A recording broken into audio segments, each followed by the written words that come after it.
c'est bon. M'entendez? Oui, oui, c'est bon. Ouais, super. Alors moi, je vous entends pas par contre. Bon, mais je vois les réactions des étudiants, donc on va partir du principe que si vous m'entendez, pour l'instant, tant pis si je vous entends pas, et puis on verra plus tard pour la suite. On fait comme ça. Alors bonjour à tous.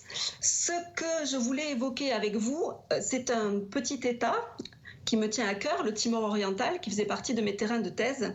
Et quand j'ai su que le thème de ces rencontres géopolitiques portait sur l'émergence, je me suis posé la question de quid de l'émergence avec un État qui est le premier du XXIe siècle, le premier reconnu par l'ONU au XXIe siècle, le Timor oriental. Alors je pense que je vais avoir quelques redites peut-être avec mes collègues qui ont déjà parlé, mais quelques éléments d'abord.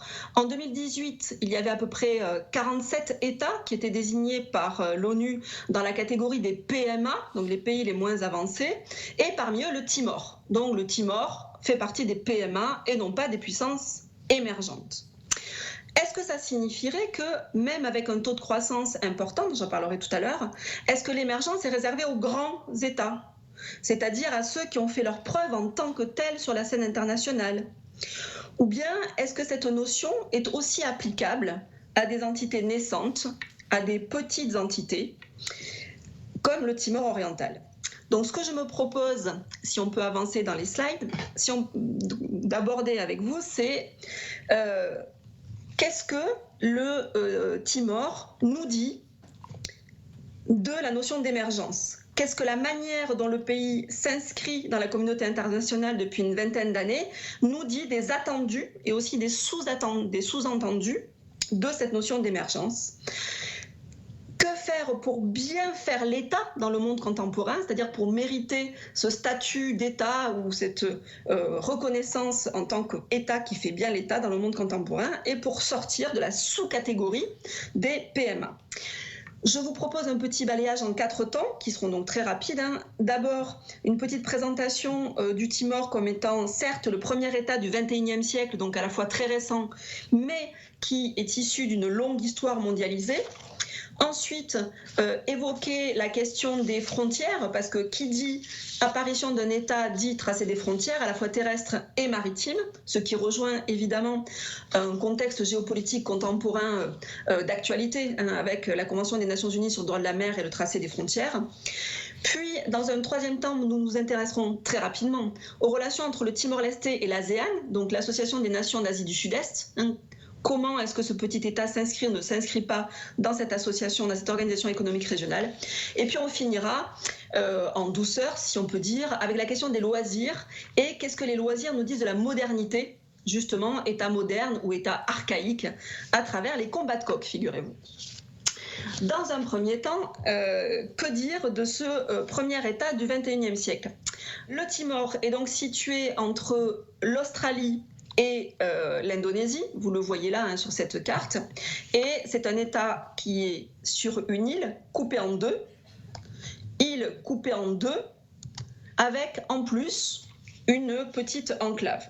L'intérêt de cette situation et de cet État, c'est que donc indépendance depuis 2002, à peu près 1,3 million d'habitants, c'est la slide suivante, 1,3 million d'habitants, une espérance de vie qui est très faible pour l'instant, et un taux de croissance économique, alors je ne sais pas si vous le voyez bien sur un des graphiques de ce document, mais un taux de croissance qui a été très important, qui est ralenti, mais une croissance qui reste globalement positive. La monnaie, c'est le dollar, ça inscrit ce pays dans la mondialisation, et la principale activité pour la majorité de la population, c'est l'agriculture et puis le revenu pétrolier, j'y reviendrai. Alors d'où sort ce petit État? C'est la slide suivante. Elle sort de l'appétit concurrent des puissances européennes. Les premiers qui ont mis le pied, si on peut dire, sur cette île, les premiers Européens, ce sont les Portugais, en 1515, Marignan. Puis, petit à petit, les Hollandais qui s'intéressaient aussi à l'Asie du Sud-Est et puis à ces archipels riches en épices, en matières premières, en bois de santal, ont petit à petit grignoté du terrain face aux Portugais. C'est quelque chose de classique dans les partages insulaires du XVIe et XVIIe siècle que deux puissances européennes se positionnent sur la même île, qui est donc partagé, vous le voyez au tableau, j'imagine, en 1661. C'est le partage officiel, mais comme le dira 2 siècles après le gouverneur de Dili. Alors Dili, c'est la capitale du Timor, qui à ce moment-là est simplement la ville principale de la colonie du Timor. Notre empire sur cette île n'est rien d'autre qu'une fiction. Évidemment, on est bien loin de l'Europe et il est très difficile d'avoir une réelle emprise territoriale sur ce petit territoire aux antipodes. J'avance dans le temps. Cette frontière, elle est tracée concrètement au moment de la guerre de 14, entre d'un côté donc les Hollandais, de l'autre côté les Portugais. Et puis j'avance encore dans le XXe siècle. Donc là, c'est la slide, une ligne de fracture qui rejoue tout au long du XXe siècle, où on va se retrouver avec cette île lointaine, de puissances coloniales qui essaient, à l'autre bout de la planète, de maintenir leur influence sur cette île. Petite incidence intéressante, c'est qu'au moment de la Seconde Guerre mondiale, le Timor va se retrouver être un champ de bataille entre les deux grands camps, entre les Alliés d'un côté avec les Australiens face aux méchants Japonais, qui vont avoir une action sur l'île qui va rester de triste mémoire comme dans beaucoup d'autres pays de la zone. Et puis, la date importante, c'est qu'en 1975, l'Indonésie va envahir la colonie portugaise. Donc le Timor, qui était portugais, qui faisait partie de ces colonies portugaises comme l'Angola, comme Sao Tomé et Principe, comme le Mozambique, va être envahi par l'Indonésie. Donc on va avoir la totalité de l'île qui va être indonésienne. Vous le voyez là sur la chronologie, cette occupation indonésienne va durer jusqu'à 1999, puis finalement mandat de l'ONU et indépendance le 20 mai 2002. Alors qu'est-ce que nous dit ce rapide historique ? Je reprends en fait Ratzel, vous avez une situation là de la géographie politique, et il explique bien que les îles qui sont situées sur les mers, les bordures de mers fermées, sont des points de passage. Elles ont du mal à obtenir l'indépendance puisqu'elles sont toujours discutées entre des puissances concurrentes. C'est effectivement ce qui s'est passé au Timor, et les photos qui devraient apparaître peut-être sous vos yeux, montrent en 2009 une cérémonie de commémoration de cette résistance timoraise face à l'Indonésie, avec ce cimetière, avec la terre rouge, on est dans une zone tropicale, et les couleurs du drapeau timorais, donc en hommage à ces jeunes gens morts pour l'indépendance du Timor. J'avance dans le temps, j'avance dans les slides et je me retrouve avec un petit État indépendant face à la province d'un vaste État archipélagique. Je rappelle que l'Indonésie, plus de 6000 îles, le premier pays musulman d'Asie du Sud-Est, donc on a un très grand et gros pays qui a pris son indépendance, elle, par rapport aux Pays-Bas après la Seconde Guerre mondiale. Et vous voyez sur cette carte qu'on a la République démocratique de Timor-Leste ou Timor oriental ou East Timor, quelle que soit l'appellation, ça veut toujours dire la même chose, c'est-à-dire le Timor de l'Est. Et de l'autre côté, on a un morceau des Nusa Tenggara Timur, c'est-à-dire c'est une province dont fait partie la moitié occidentale du Timor. Donc voilà un petit peu le contexte. Je continue à avancer et on en est actuellement en 2019-2020, donc ça fait 20 ans que le Timor oriental est indépendant. Quand on lit la presse, quand on fait une petite revue de presse pour voir comment est évoquée cette indépendance du Timor, on trouve partout cette petite nation lusophone, ce que j'ai mis en rouge, ce confetti d'Asie du Sud-Est, la petite nation pauvre. Donc il y a toujours mis en évidence la petitesse, à la fois par le nombre d'habitants, 1,3 million d'habitants, et également par la superficie. En gros, c'est un département français et demi. Donc, un petit territoire.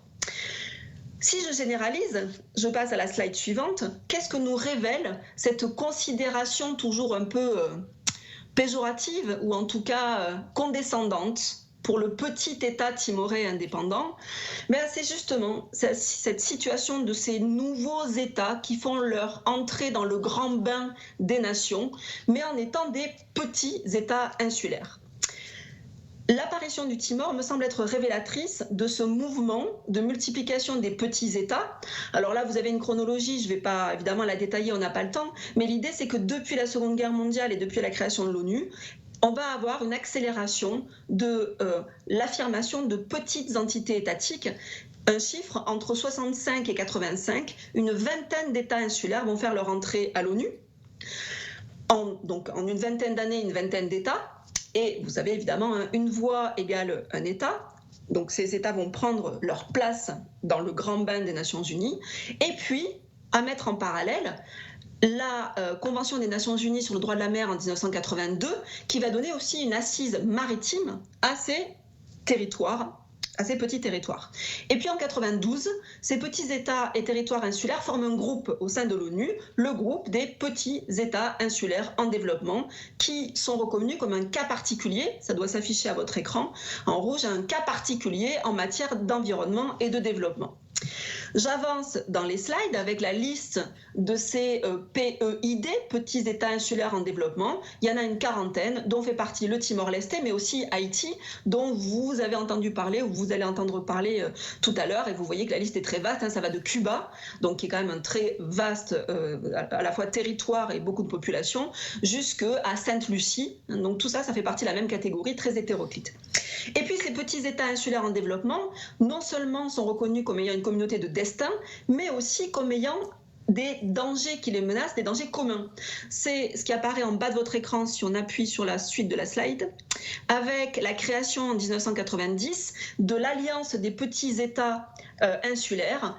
Et cette Alliance des petits États insulaires, leur but c'est de faire un lobby au sein des Nations Unies pour dire nous sommes petits, certes, nous sommes pauvres, certes, mais ce qui nous arrive ou ce qui peut nous arriver, c'est du ressort de la communauté internationale, avec cette idée que les îles de demain, c'est le monde du futur.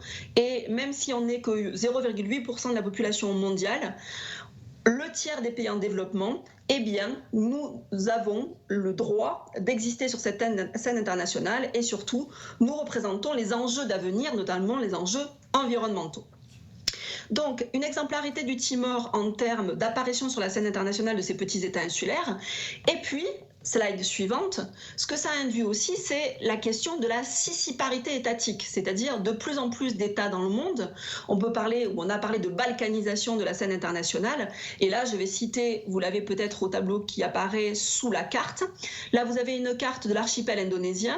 Vous reconnaissez peut-être le Timor maintenant que vous avez vu cette demi-île, mais il y a d'autres territoires indonésiens comme l'île d'Aceh, tout à fait à l'ouest, ou la Papouasie-Nouvelle-Guinée tout à fait à l'est, qui veulent faire sécession également. Donc, si un premier territoire prend son indépendance, est-ce que ce modèle n'est pas à suivre? Et est-ce qu'on n'a pas des risques d'éclatement étatique plus près de nous, la Catalogne par exemple, hein, ou la Lombardie? C'est dans cet ordre d'idées aussi.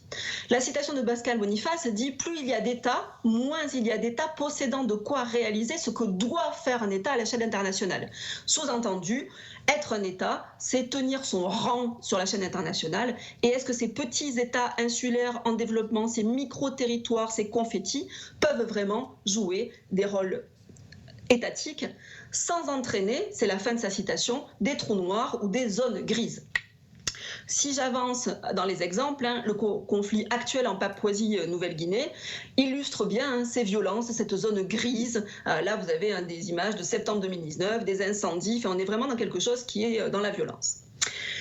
Alors, un État donc récent, mais qui s'inscrit dans une logique ancienne, et puis surtout qui dit nouvel État dit nouvelle frontière. Donc j'en viens au deuxième moment. Nouvel État, nouvelle frontière, nouveau partage maritime.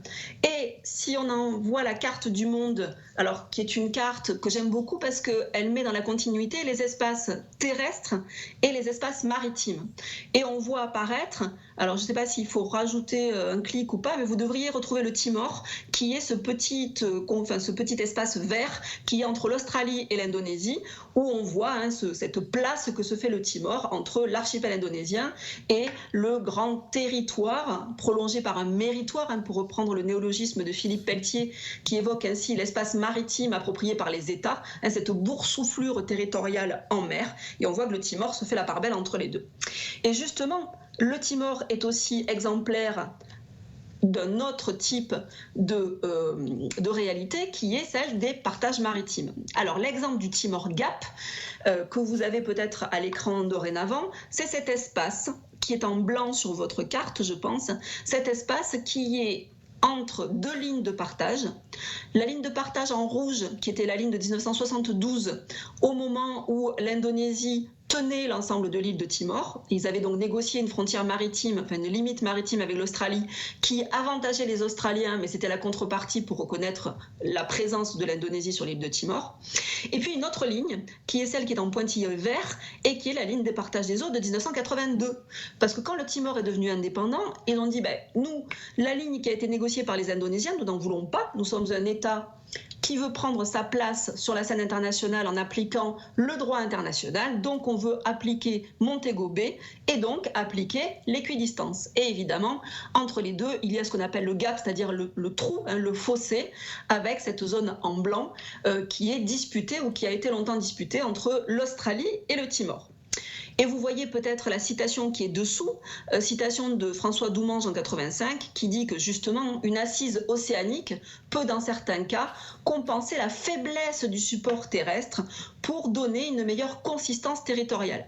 Et là, dans le cas du Timor, la légende dit, alors il faudrait vraiment faire une recherche plus approfondie, mais que le Timor n'aurait pas accédé à l'indépendance s'il n'y avait pas eu du pétrole, parce qu'évidemment dans ce Timor Gap, slide suivante, il y a des réserves de pétrole. Sinon, ce ne serait pas marrant et sinon, il n'y aurait pas une telle insistance pour se partager l'espace maritime entre les deux.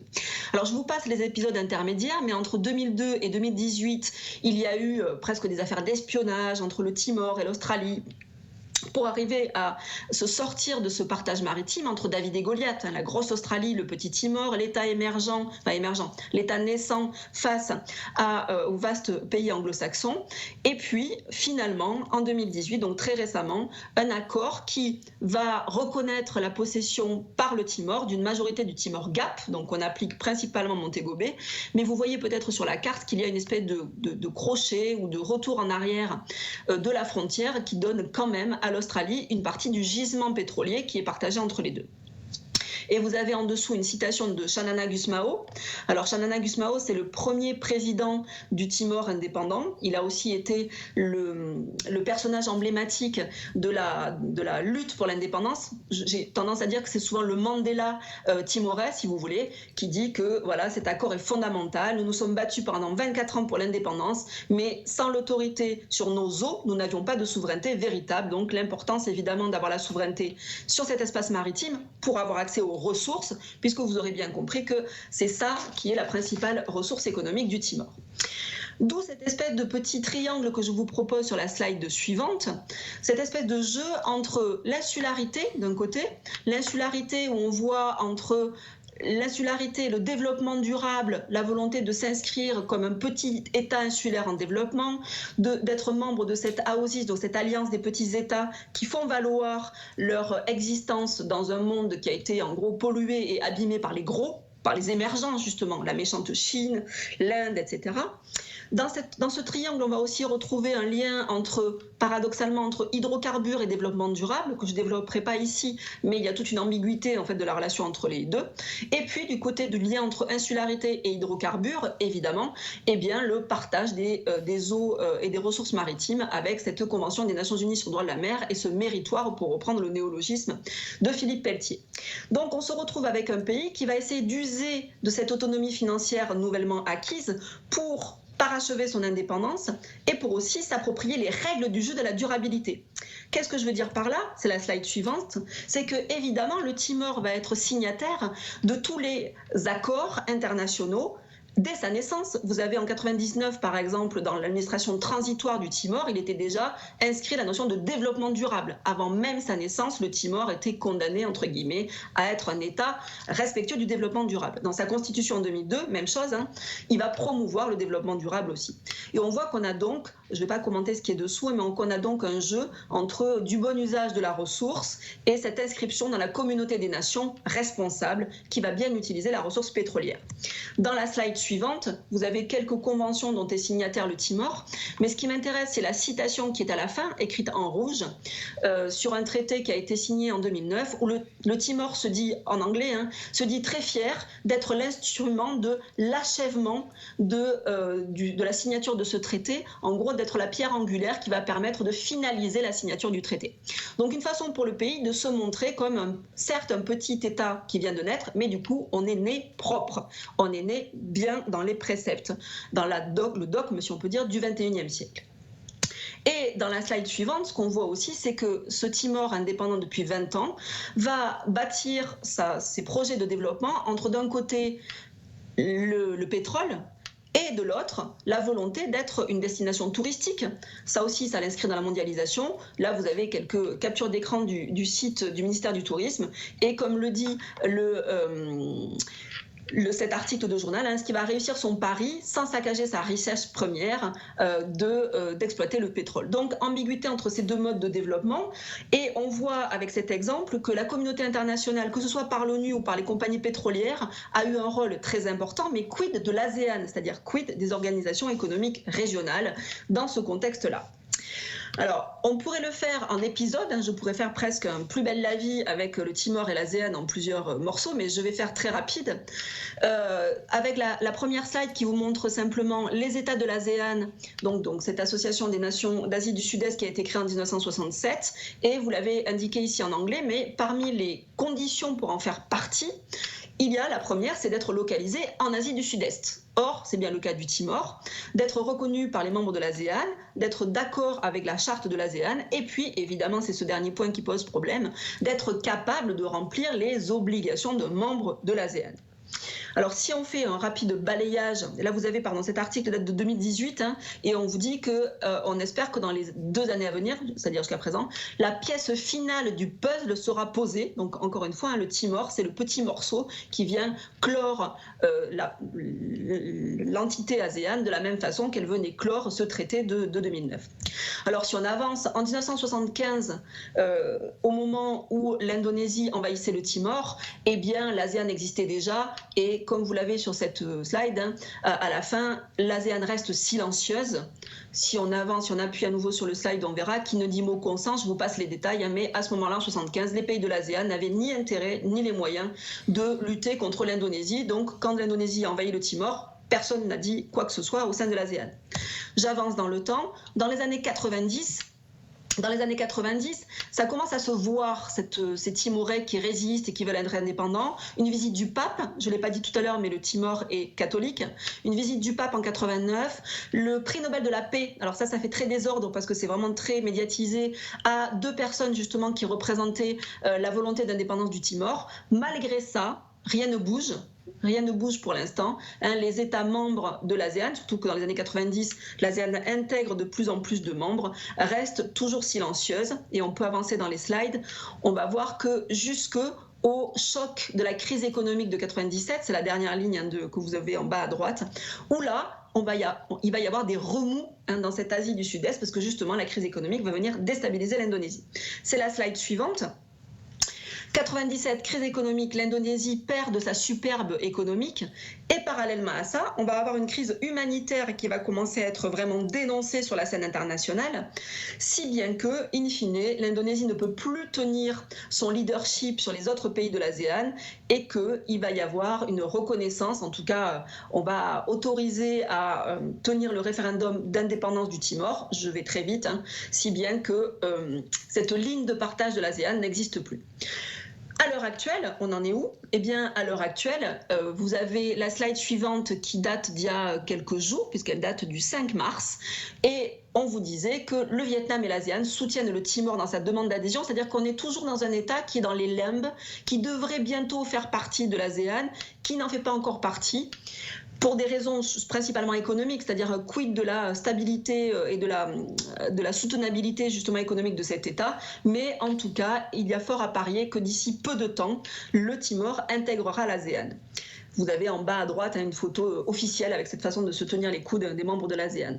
Et alors, qu'est-ce que nous révèle in fine ces relations, c'est la slide suivante, entre le Timor et l'ASEAN ? Ça montre que ces interactions entre les États membres se sont transformées et approfondies, la fin de la guerre froide d'un côté, le recul relatif de l'Indonésie, et puis ce dont je n'ai pas parlé, c'est la peur de la Chine. Peur de la Chine, donc il vaudrait mieux que le Timor soit dans le giron de l'ASEAN que vraiment sous l'égide de la Chine, puisque vous avez 2 photographies là, le ministère des Affaires étrangères et le palais présidentiel. Ces 2 bâtiments ont été entièrement construits par la République populaire de Chine, qui évidemment a placé ses billes de façon forte et symboliquement importante. On pourrait presque parler avec Jean Gottman d'une iconographie nationaliste, avec cette présence donc de la Chine qui a aussi construit une autoroute, donc qui commence à être très présente. Donc si le Timor intègre l'ASEAN, c'est aussi un peu par crainte des membres de l'ASEAN que de le voir tomber complètement sous l'égide chinoise. Et puis, dernière ligne droite, donc vous voyez ce petit marathon que j'essaie de faire en accéléré, quid de la modernité de ce premier état du XXIe siècle à travers la question des jeux d'argent, qui peut paraître anecdotique, mais après une géopolitique des îles, c'est ce à quoi je m'intéresse, la géopolitique des jeux d'argent, et notamment un jeu, je passe à la slide suivante, qui peut paraître justement pas très ludique, les combats de coq. Alors vous allez me dire, les combats de coq, mais quel rapport avec la géopolitique? D'abord, c'est une pratique qui est partagée dans le temps et dans l'espace, à la fois dans le temps, les Égyptiens, les Grecs, et dans l'espace, en Amérique latine, en Asie du Sud-Est, à Madagascar, on pratique les combats de coq, et notamment, slide suivante, en Asie du Sud-Est, à Bali. Alors justement, c'est intéressant parce que c'est autorisé à Bali, et pas dans le reste de l'Indonésie, eu égard au statut spécifique de Bali en Indonésie, au Cambodge, au Laos. Je avance dans les slides. C'est aussi vrai au Vietnam, c'est aussi vrai en Birmanie. Donc vous avez vraiment une omniprésence de cette pratique. J'avance dans les slides, c'est vrai aussi aux Philippines. Et là, vous voyez les infrastructures aux Philippines. On a des galodromes qui sont très importants. Et puis, par exemple, à Singapour, en revanche, c'est interdit officiellement, parce que justement, Singapour se veut un État propre, où cette pratique qui est considérée comme barbare ne peut pas être pratiquée officiellement, mais évidemment, elle l'est officieusement. Dans le cas du Timor, c'est la slide suivante, on a une pratique qui est millénaire et qui est millénaire sur l'ensemble de l'île de Timor. Vous avez d'ailleurs là une peinture rupestre qui est... alors évidemment, il faudrait que je sois là pour vous. On voit en fait, en réalité, le cercle, c'est une arène et au-dessus, je ne sais pas si vous le distinguez bien, vous avez deux coqs face à face et derrière chacun des coqs, le propriétaire du coq. Et cette peinture rupestre date de il y a plus de 4000 ans. Et donc, elle est présente sur l'île de Timor. Tout ça pour montrer que c'est pas nouveau, cette pratique des combats de coq à Timor. Et si j'avance, c'est une pratique qui est très liée à la masculinité. D'ailleurs, le coq en anglais, c'est assez transparent comme terme, c'est le sexe masculin. C'est aussi vrai en Tetun, qui est la langue vernaculaire du Timor. Et c'est aussi vrai en créole haïtien, par exemple. On a toujours cette association entre le coq et le sexe masculin. Ce qui m'intéresse, donc, une pratique millénaire, très liée à la masculinité. La slide suivante, qui est extrait des travaux d'une anthropologue, vous montre que dans la place timoraise, dans la maison timoraise, la maison de Tetun, vous avez non pas la niche du chien, mais le lieu, l'emplacement du coq de combat. Vous l'avez en bas à gauche, entouré de roches, donc vraiment une présence domestique très importante de ces combats de coq. Et maintenant que vous avez compris à quel point ça fait partie de la culture, si j'avance dans les slides, on va mieux comprendre le rapport avec la géopolitique, parce que au moment où le Timor était portugais, donc sous l'occupation coloniale, eh bien c'était les colonisateurs qui organisaient les combats de coq, qui avaient lieu dans des jours précis, à des lieux précis, le tout contrôlé par les colons. Sous l'occupation indonésienne, interdiction des combats de coq, parce que justement, c'était des lieux de rassemblement, c'était des lieux où pouvaient circuler des idées anti-indonésiennes, donc interdiction au moment de l'occupation indonésienne, si bien que depuis que le Timor est indépendant, eh bien, on s'est remis à pratiquer les combats de coq avec fierté. Et si j'avance dans les slides, vous avez, bon, ça je vais passer assez vite, mais vous avez toute une circulation autour des combats de coq en Asie du Sud-Est. Mais développement durable, mais bonne gouvernance, mais premier état du XXIe siècle, né sous l'égide de l'ONU, tout ça, c'est pas très compatible avec de la violence, avec des animaux qui meurent, etc. Donc, à l'heure actuelle, le gouvernement du Timor est assez embêté avec cette pratique qui est à la fois identitaire, ancrée, ancienne et culturellement très forte. Et puis le fait que ça fait pas très moderne que de faire des combats de coq. Ça fait pas très XXIe siècle, encore une fois. Donc, il y a une espèce de gêne en ce moment pour savoir où est-ce qu'on va laisser se pratiquer les combats de coq. Est-ce qu'on ne va pas les planquer à l'extérieur des villes? Parce que justement, c'est devenu honteux. Et j'en viens à cette dernière slide, en tout cas la presque dernière. Certes, les combats de coq, c'est pas moderne, mais il y a de nouveaux jeux d'argent qui, eux, sont hyper connectés et hyper liés à la mondialisation. Ce sont les paris sportifs. À Dili, vous avez non seulement un siège de la FIFA, un gros bâtiment de la FIFA qui est construit dans la capitale, mais vous avez plusieurs endroits où on peut parier sur n'importe quel match de foot, de basket, de handball, etc., sur l'ensemble de la planète. Donc on a de nouveaux jeux d'argent qui apparaissent, qui eux sont considérés comme étant acceptables, modernes et qui sont hyper connectés, et qui sont ces jeux, par exemple, les paris sportifs. Donc on voit qu'à travers les loisirs, on a cette idée de bon modèle, mauvais modèle, qu'est-ce que doit être la bonne modernité et la mauvaise modernité. Donc, en conclusion, qu'est-ce qu'on peut dire de ce petit voyage au Timor oriental? C'est qu'un pays qui émerge de quoi? Alors, Certes, c'est une économie naissante. Je n'ai pas détaillé, évidemment, pas le temps, mais vous aurez bien compris qu'on a une économie qui, pour l'instant, est très axée sur, d'un côté, l'agriculture, et puis cette manne pétrolière qu'il va falloir bien utiliser et transformer, en gros, le plomb en or. Ça va être un peu l'enjeu du Timor dans les années à venir, avec une masse de population assez peu importante pour qu'elle pèse. Et si je m'en réfère à l'article de Alain Pivoteau et d'Éric Rougier, ils définissaient, alors j'ai simplifié l'article, hein, mais l'émergence comme étant liée à 3 propositions. Un lien avec la globalisation, on voit bien que le Timor est complètement lié à la globalisation.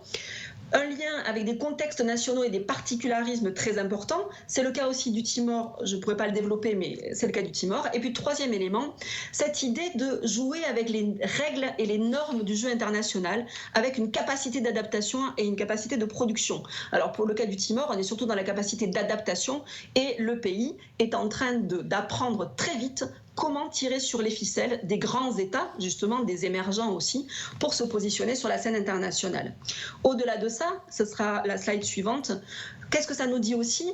Ça nous dit qu'au moment où l'ONU a donné naissance, si on peut dire, à cet État-là, il y avait une sorte de prétention démiurgique, c'est-à-dire on crée un État ex nihilo, on lui permet d'accéder à une existence sur la scène internationale, et dans beaucoup de textes, on voyait que ce petit État était justement sous la protection, un peu comme dans l'œuf du nid de l'ONU, et avec une vision de l'État très particulière, vous aurez bien compris, du développement durable, de la bonne gouvernance, de la transparence, de la parité, etc. Donc tous ces mots-clés qu'on doit retrouver dans un État, et c'est le cas pour le Timor.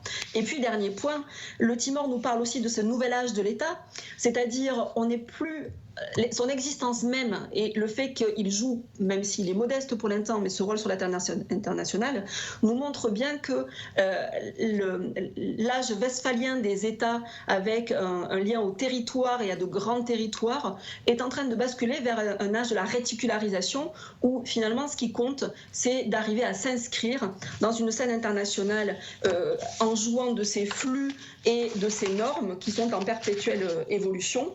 Donc il serait évidemment absurde de s'interroger sur la viabilité de ces petits États insulaires dont fait partie le Timor, puisque ce qu'il est en train de devenir, ce qu'il est en train d'être, nous montre précisément qu'on est bien dans l'âge des petits États insulaires en développement. Voilà, je terminerai avec cette jolie image de l'île de Jaco. Je vous remercie de votre attention, malgré tout. Voilà.